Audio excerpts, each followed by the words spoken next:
Baik, selamat malam. Kita akan lanjutkan perkuliahan kita. Hari ini kita akan... Suara saya bisa terdengar?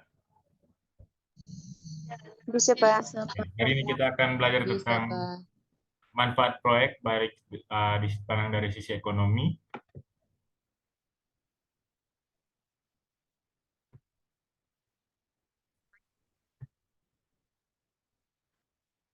Oke, bisa terlihat di layar kalian? Bisa, Pak. Oke. Bisa, Pak.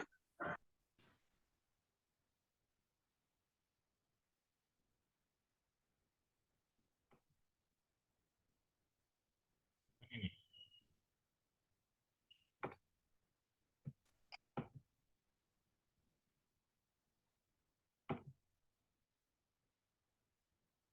Oke.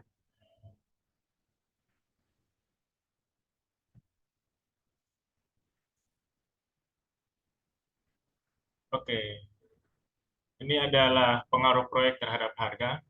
Kita sudah sama-sama tahu bahwa yang melaksanakan proyek atau aktornya ada dua, ada swasta maupun pemerintah. Jadi pada dasarnya keberadaan suatu proyek, entah itu proyek yang dilakukan oleh pemerintah untuk peningkatan ekonomi secara menyeluruh atau bermuara pada benefit, maupun swasta yang secara privat untuk keuntungan pribadi atau profit, diupayakan tidak menurunkan harga sehingga manfaat yang diterima semakin besar, yaitu total revenue. Ini kalian mungkin sudah pelajari di ilmu ekonomi atau pengantar ilmu ekonomi. Ini total revenue sama dengan P, simbol dari price, dikali dengan quantity. Jika harga atau price tetap, maka berandalan proyek akan meningkatkan jumlah, sehingga total revenue semakin meningkat. Akan tetapi, kadang dalam proyek swasta dan kebanyakan proyek pemerintah tidak hanya bertujuan untuk meningkatkan jumlah atau kuantitas produk, tetapi juga menurunkan harga, skala ekonomi meningkat. Contohnya begini, dengan adanya proyek di irigasi, ada proyek irigasi, contohnya di TTS ada namanya bendungan TMF. Dengan adanya proyek bendungan TMF, bisa mengkondisikan irigasi sehingga lahan yang dialiri oleh aliran air dari bendungan TMF itu tidak hanya tersedia pada waktu musim hujan atau pada musim hujan yang kadang-kadang berlebih sehingga menyebabkan banjir, tapi bisa dikondisikan supaya ketersediaan air itu bisa ada sepanjang musim, dan daerah aliran sungai itu bisa terairi atau teririgasi dengan baik, sehingga sepanjang musim, sepanjang tahun, petani-petani masyarakat yang terkoneksi dengan aliran sungai itu tetap mendapat suplai air. Akhirnya apa? Pertanian bisa lebih intensif, musim tanam bisa, indeks pertanamannya bisa naik dari hanya satu, yaitu pada musim hujan, menjadi dua atau tiga, atau bisa tiga kali tanam kita bilang. Dengan semakin banyaknya produksi, artinya apa? Secara hukum ekonomi, supply meningkat, biasanya harganya akan apa? Maria Florida Baju. Kalau jumlah barang yang ada di pasaran banyak, bagaimana kondisinya terhadap harga? Maria Florida Baju, bisa dengar saya? Bisa, Pak. Nah, kalau supply meningkat atau jumlah barang dan jasa yang ada di pasaran semakin banyak, harga bagaimana? Naik atau turun? Naik, Pak. Naik. Turun, Pak. Turun. Ya, karena semakin banyak. Nah, ini maksudnya. Jadi, proyek pemerintah itu bertujuan untuk, atau proyek yang diselenggarakan itu untuk menaikkan atau meningkatkan jumlah kuantitas produk, dengan imbasnya adalah, atau konsekuensi dari itu, menurunkan harga. Contohnya, waktu musim panen padi kan harga beras itu biasanya lebih rendah dibandingkan musim tanam. Karena apa? Jumlah beras yang semua orang, semua petani sedang panen beras, jadi harga beras itu biasanya rendah.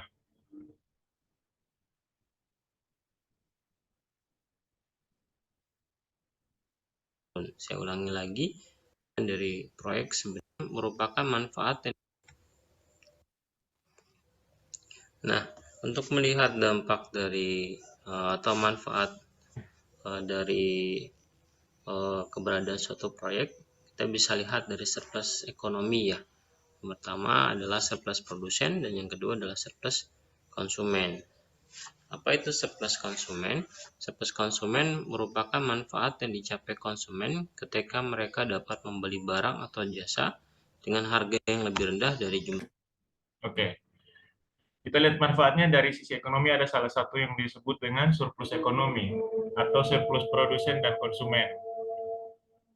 Jadi surplus konsumen adalah manfaat yang dicapai konsumen ketika mereka dapat membeli barang atau jasa dengan harga lebih rendah dari jumlah maksimum yang bersedia mereka bayarkan. Contohnya tadi, biasanya beras harganya berapa? Di daerah kalian harga beras berapa?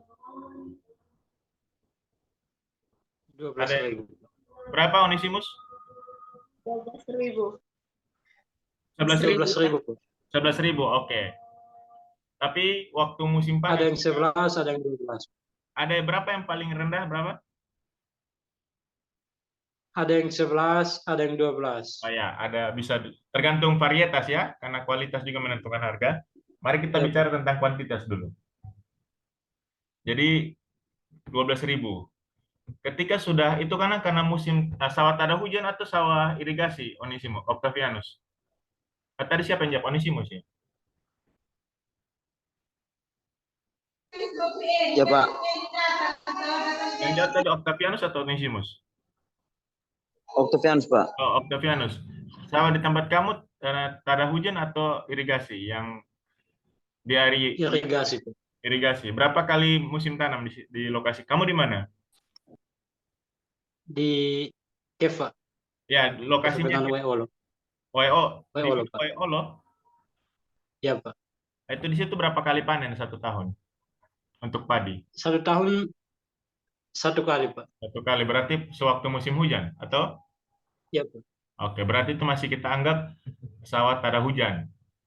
Nah, misalnya di lokasi kamu, nanti pemerintah bangun sebuah bendungan atau sumur bor atau bagaimanapun teknik pengairannya, sehingga musim tanam itu bisa bertambah dari hanya satu kali tanam menjadi 2 atau 3 kali tanam. Di 2 situ atau 3 kali. akan terjadi kelebihan atau jumlah produksinya naik, produktivitasnya meningkat, sehingga barang atau jumlah padi yang dipanen bisa bertambah. Dan sesuai hukum ekonomi bahwa semakin banyak penawaran dan permintaannya tetap, maka harganya juga akan berkurang. Artinya dalam hal ini surplus itu adalah surplus konsumen, di mana konsumen akan membayar suatu harga surplus konsumen adalah manfaat yang dicapai konsumen ketika dapat memberi barang atau jasa dengan harga yang lebih rendah dari jumlah maksimum yang tersedia mereka bayarkan. Oke. Yang kedua ada yang namanya surplus produsen, adalah besaran keuntungan yang diterima oleh produsen yang menjual pada mekanisme harga pasar yang lebih tinggi daripada harga minimal yang mereka bersedia menjualnya. Harga minimal sama dengan biaya variabel rata-rata. Jadi contohnya ini, kalian lihat. Ini kan keseimbangan di mana penawaran dan permintaan itu bertemu. Di sini namanya harga keseimbangan atau kita biasa sebut dengan equilibrium. Harga keseimbangan bertemu dengan jumlah keseimbangan. Kalau misalnya bertemunya di titik ini, sahabat saya gambar saja. Kalau bertemu di titik ini, oke garis. Oke. Kalau bertemunya di titik ini,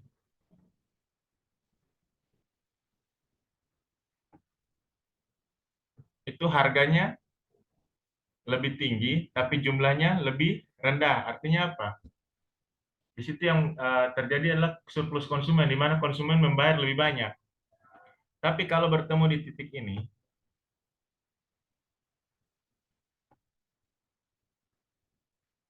itu adalah surplus produsen, di mana produsen mengeluarkan barang dengan harga yang lebih murah, tapi jumlahnya lebih banyak. Yang diuntungkan di sini adalah siapa? Kalau menurut kalian? Saya tulis saja titik, ini titik F, ini titik G. Menurut kalian, kalau di titik F, siapa yang untung? Jadi kita ganti warna ya. Supaya jangan F.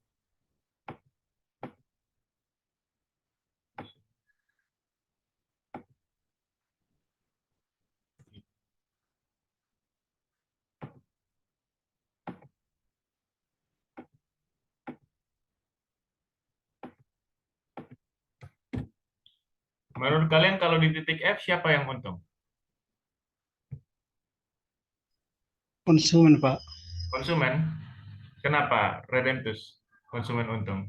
Karena dia membeli beras di petani itu dengan harga murah, sedangkan dia jual kembali itu dengan di Baik. atas yang dia beli di petani. Kamu pahami dulu kata surplus. Surplus adalah kelebihan kan? Nah, coba kamu lihat di sini. Kalau di titik F, harganya berapa? Lebih tinggi atau lebih rendah dari harga keseimbangan? Harganya lebih tinggi atau lebih rendah, Redentus? Lebih tinggi. Lebih tinggi. Jumlahnya lebih banyak atau lebih sedikit? Lebih tinggi, Pak. Jumlahnya lebih banyak, Pak. Kamu lihat ini titik potongnya. Jumlahnya lebih rendah, Pak. Lebih rendah. Harusnya kan tadi di sini kan, equilibrium. Harganya di... Mari kita perumpamaan saja ya. Misalnya ini harga berapa? Ini misalnya 2. Di sini 4. Di atas ini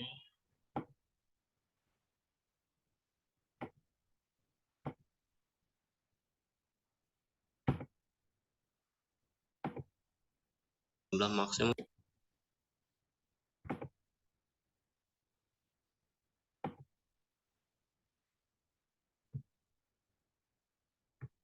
sini kita buang 5. Di sini kita kasih 8. Jumlah di sini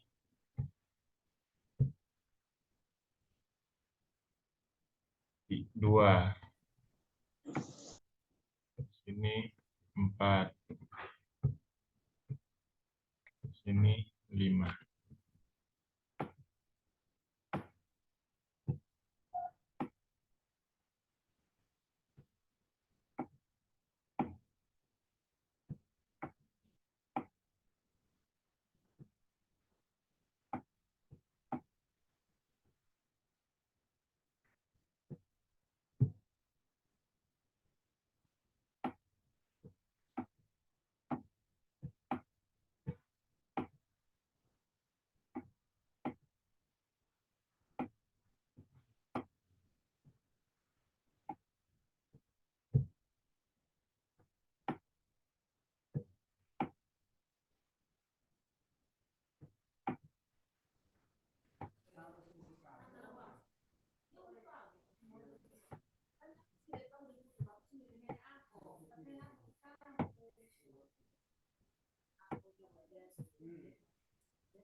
Oke. Kalian lihat tadi harga keseimbangan kan tadi di titik E itu harganya 5, jumlahnya 5. Nah, kalau kita lihat di surplus konsumen, konsumen di sini bayar dengan harga 8, tapi dapatnya cuma 2. Kalau di surplus produsen, produsen itu bayarnya memang lebih rendah, tapi jumlahnya juga lebih rendah. Nah, menurut kalian mana yang diuntungkan di sini?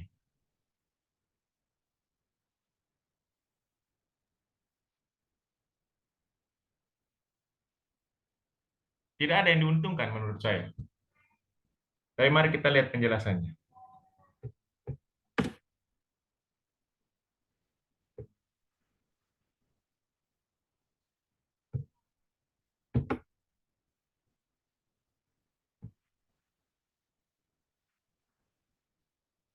yang bersedia mereka bayarkan. Ya, konsumen ini terjadi ketika konsumen akan membayar harga lebih tinggi dari harga pasar untuk suatu produk. Kalau saya sendiri biasanya mendefinisikan surplus konsumen, ya ini ada dua kata, satu adalah surplus, ini adalah kelebihan konsumen ya. Apa yang kelebihan dari konsumen ini? Itu kelebihan kemampuan konsumen membayar harga barang di atas harga keseimbangan, kan harusnya di sini. Tapi dia masih punya kemampuan membayar harga-harga sampai harga yang paling tinggi di sini. Ya.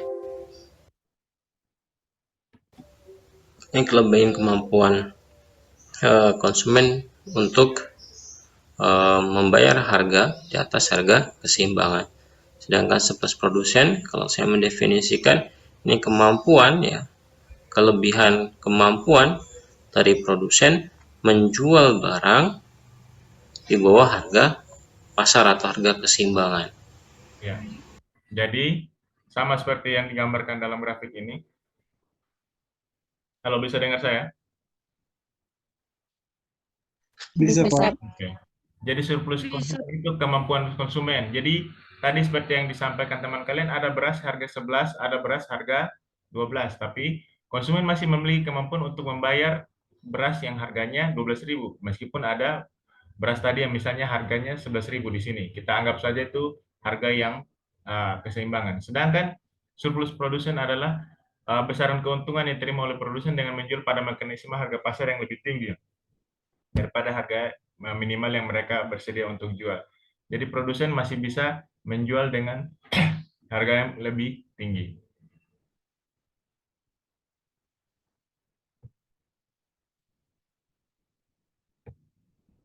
Oke, kita lanjutkan.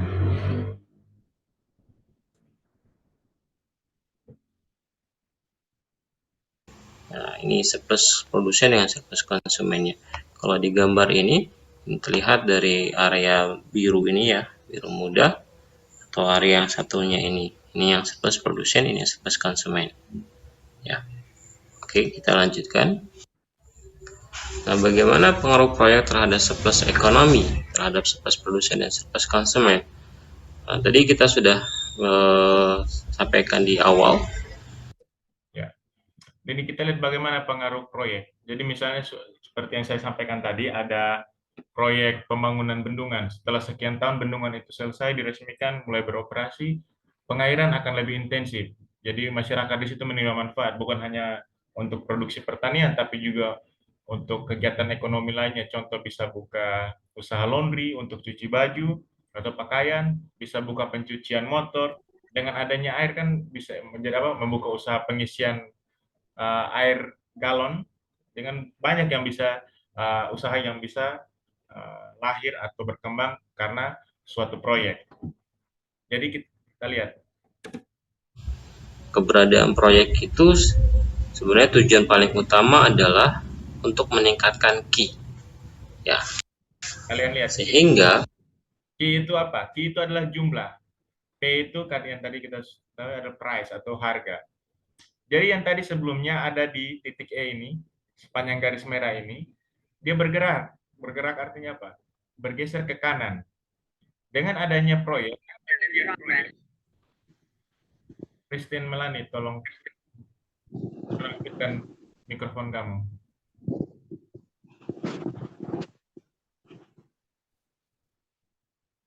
Oke, dengan adanya proyek, setelah adanya proyek, garis ini bergeser. Bergeser kemana? Ke garis yang baru ini, yang warnanya ungu atau abu-abu ini.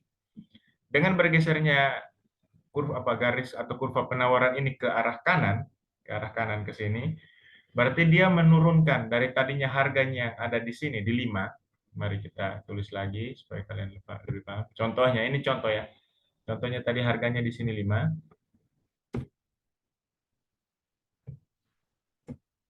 Menjadi 4 di sini, harga baru. Jumlahnya tadi di sini 5, bertambah menjadi 6.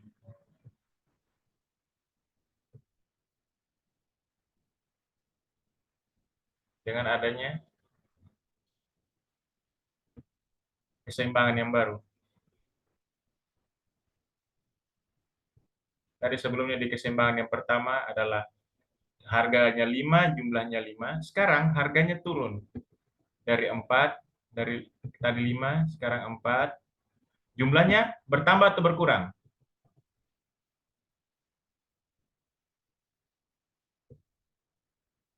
Menurut kalian jumlahnya ini bertambah? Bertambah. Bertambah. Itu menurut kalian itu bermanfaat tidak kalau ada proyek yang seperti itu?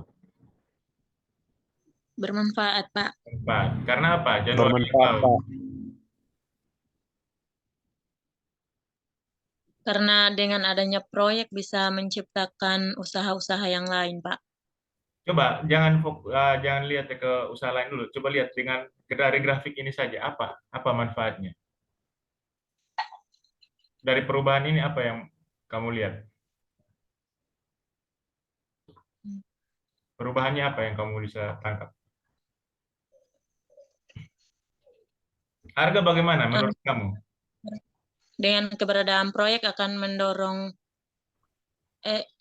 harga akan menurun. Harga menurun. Jumlah bagaimana? Pak. Jumlahnya bagaimana?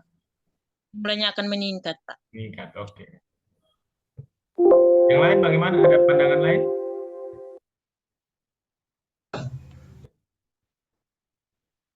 Ya.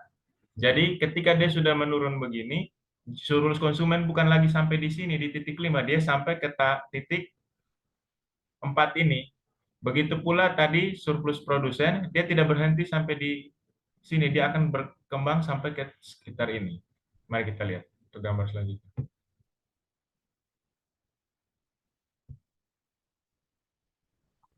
Benefit ekonomi dari suatu proyek. Harganya juga sedikit, sehingga harganya itu P, ya.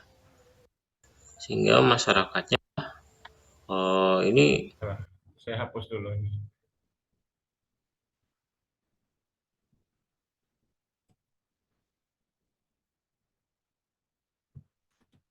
misalnya daerah yang memiliki sumber air yang tidak banyak, sehingga masyarakatnya kalau mau mengkonsumsi air harus beli dari tukang pikul air. Itu.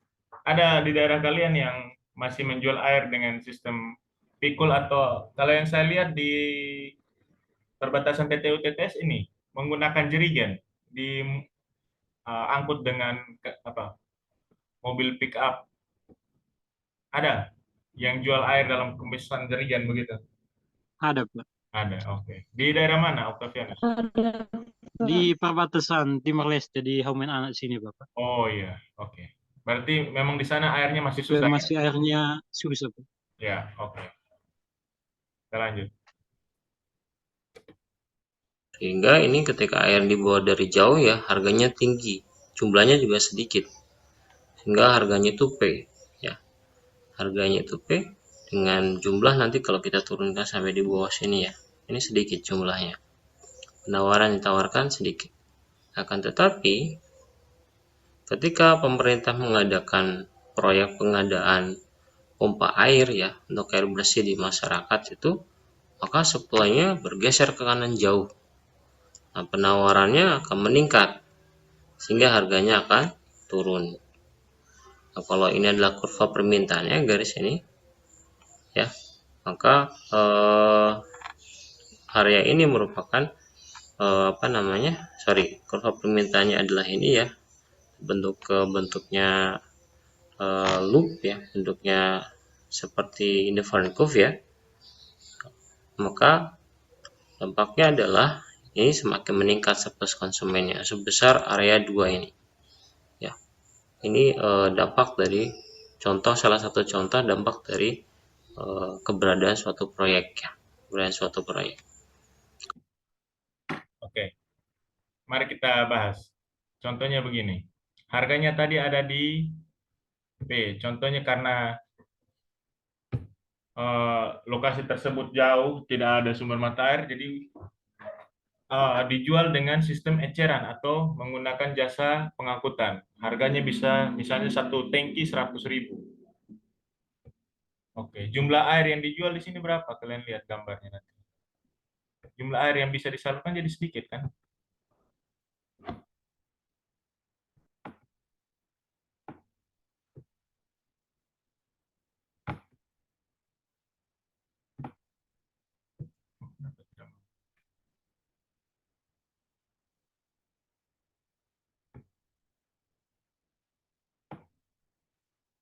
Ya, jadi di sini air yang diangkut misalnya berapa liter? Hanya mungkin 5.000 liter.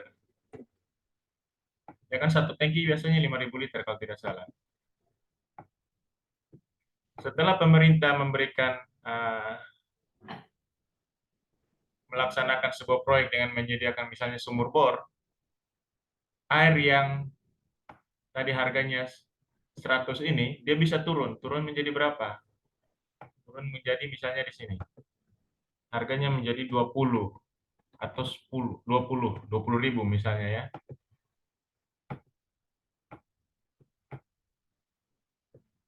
Coba kita gambar perpotongannya. Tarik lagi ke bawah. Jumlahnya berapa? Jumlahnya bisa lebih banyak. Tadi 5.000 di sini, 10.000. Jadi mungkin jumlahnya bisa sekitar 50.000. 10 kali lebih banyak. Bahkan kalau misalnya yang dibangun seperti bendungan, bendungan itu air dari bendungan dibayar tidak? Ada yang punya air. Kalau ambil air dari kali bayar tidak? Tidak, Pak. Tidak. Ya Tidak, tidak. Pak. Jumlahnya terbatas Tidak, atau Pak. tidak? Jumlahnya Tidak tidak terbatas. Iya. Jadi intinya sekuat kalian lah, mau mandi, mau berenang, mau tidur sepanjang malam di bendungan tidak masalah.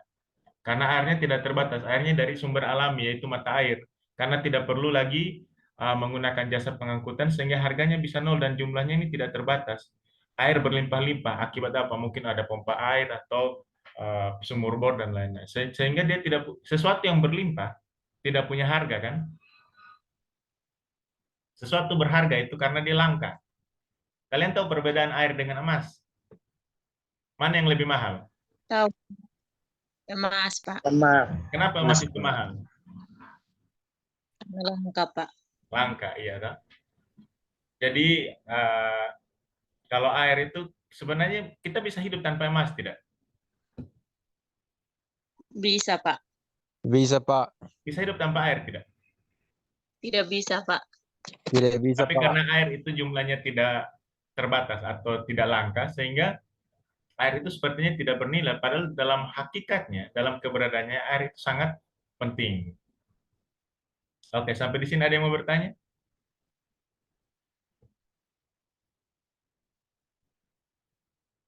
Kalau tidak, mari kita lanjutkan.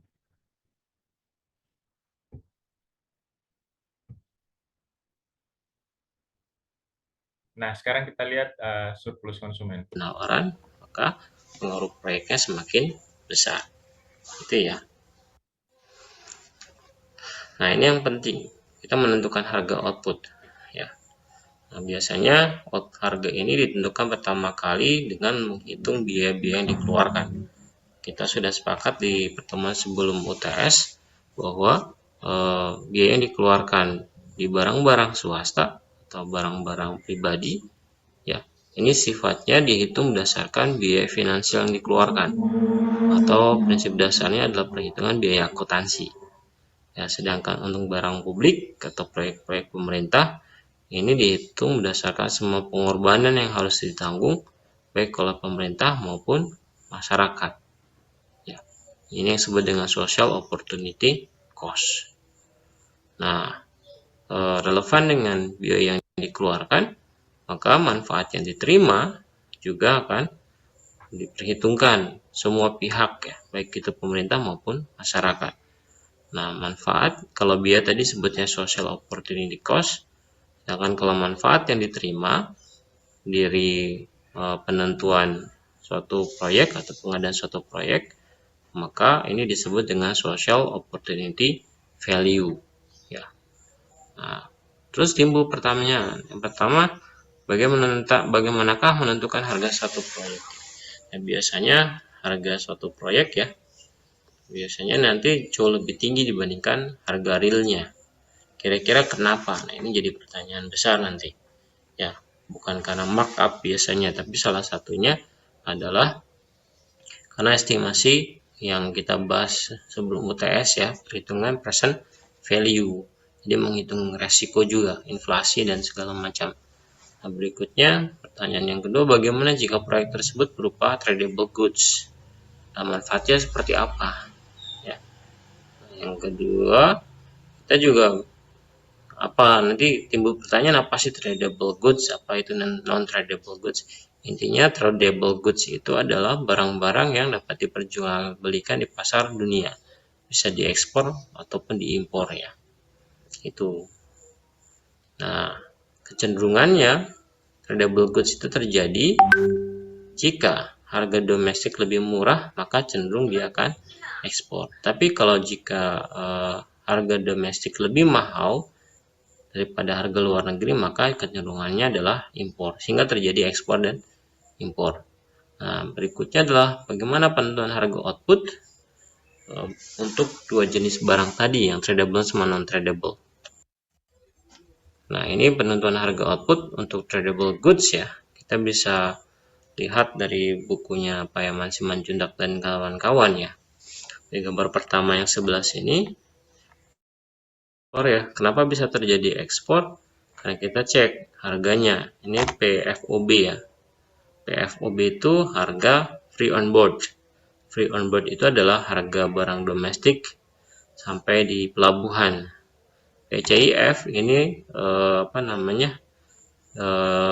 ini cost, insurance, and freight kalau tidak salah. Ini merupakan harga dari barang ketika diimpor ya. Diimpor harganya ketika sampai di pelabuhan Indonesia, ini merupakan harga PCF. Jadi FOB itu adalah harga barang domestik yang akan diekspor di pelabuhan Indonesia, sedangkan PCIF itu adalah harga barang yang diimpor ketika masuk pelabuhan Indonesia, berapa harganya. Nah, karena lebih tinggi PCIF-nya, artinya harga domestik yang akan kita ekspor ya, itu jauh lebih murah dibandingkan harga luar negeri. Maka kecenderungannya adalah ekspor ya. Seberapa besar ekspornya adalah sepanjang ini ya, panjang ini. Ini yang tradable ekspor. Sedangkan kalau tradable impor, ini kebalikannya. Ya, ini harga keseimbangannya adalah ini nih. Harga keseimbangannya ini. Dan PCIF itu di bawah harga keseimbangan. Ya. Free on board-nya juga sama, di bawah harga keseimbangan. Maka daripada kita masyarakat membeli harga lebih tinggi, lebih baik impor ya. Kalau dilihat dari sisi harga, maka masyarakat akan mendapatkan harga yang lebih murah jika diimpor. Ini maka terjadi tradable impor atau Oke, untuk fenomena ini contohnya begini. Kalian pernah dengar istilah atau berita di TV ketika harga beras lokal itu mahal, pemerintah atau negara melalui Badan Urusan Logistik itu akan mengeluarkan ultimatum, karena harga barang itu kadang-kadang penjual atau pedagang itu dia tahan atau dia hold di gudang supaya nanti barang itu menjadi langka dan harganya menjadi naik. Itu biasa terjadi kemarin minyak goreng, biasanya beras, gula, bawang, dan sebagainya. Nanti untuk meredus atau mengurai masalah itu, pemerintah akan melepaskan stok beras yang ada di gudang Bulog. Nah, beras yang ada di gudang Bulog itu ada dua sumbernya. Yang pertama dari hasil pembelian tahun sebelumnya yang disimpan dari petani lokal, ada juga beras impor. Nah, beras impor ini lebih murah karena di negara seperti Thailand, Vietnam, mereka produksinya berkelebihan dan karena sudah mekanisasi, biaya produksinya lebih rendah sehingga harga beras di sana lebih murah. Di sana berasnya bisa hanya harganya 1 kilo 6.000. Ditambah dengan biaya impor ke Indonesia mungkin 1 kilo itu tidak sampai 10.000 kalau sampai NTT. Sedangkan harga beras lokal dari petani ternak kita tadi kawan kalian sudah sebutkan bisa sampai 11.000 atau 12.000. Makanya terkadang barang-barang impor itu harganya lebih murah daripada yang diproduksi di dalam negeri. Karena apa? Karena biaya produksi di dalam negeri itu sangat tinggi. Produk luar negeri akan diimpor oleh kita. Nah, sedangkan ini kondisi tidak diperdagangkan, non tradable. Harganya di sini nih. Harga CIF kalau kita impor harganya lebih tinggi. Kalau kita ekspor harganya lebih rendah dibandingkan harga domestik, maka lebih baik tidak diperdagangkan, tidak diekspor maupun tidak import. Nah, terus berikutnya bagaimanakah manfaatnya? Manfaat dari keberadaan tradable goods terhadap keberadaan proyek terhadap tradable goods.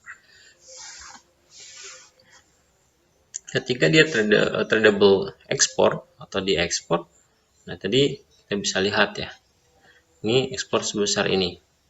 Ketika ada proyek, terjadi sini, penawarannya meningkat, produksinya meningkat, maka ketika kurva penawaran bergeser ke kanan, maka ada sejumlah barang yang kita bisa jual lagi, ya, dengan harga FOB.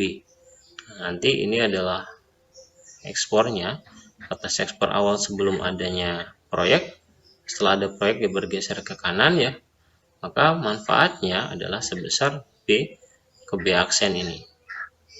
Ini tambahan manfaat akibat keberadaan suatu proyek di tradable export ya, untuk barang-barang yang bisa diekspor. Nah, kalau dia non tradable biasanya ini analisisnya yang seperti yang di awal, kurva penawaran akan meningkat, maka yang terjadi adalah tadi peningkatan surplus konsumen dan surplus produsen akibat adanya perubahan atau pergeseran kurva penawaran. Nah, sedangkan kalau dia merupakan produk yang sifatnya tradable import, ya produk tradable yang diimpor, maka yang terjadi adalah sama ya. Manfaat yang terjadi adalah ini, dia akan bergeser ke kanan akibat adanya proyek, maka manfaat yang diterima adalah sebesar wilayah dari D ke D aksen yang di arsir ini ya. Ini kok bisa, kenapa seperti ini? Karena tadi penawaran meningkat, maka ada awalnya impor ya, maka ketika bisa memproduksi sendiri, penawaran meningkat, dia akan bergeser ke kanan, bisa memproduksi awalnya hanya D saja sampai ke D aksen, maka akan terjadi pergeseran ya. Awalnya diimpor, ini disediakan oleh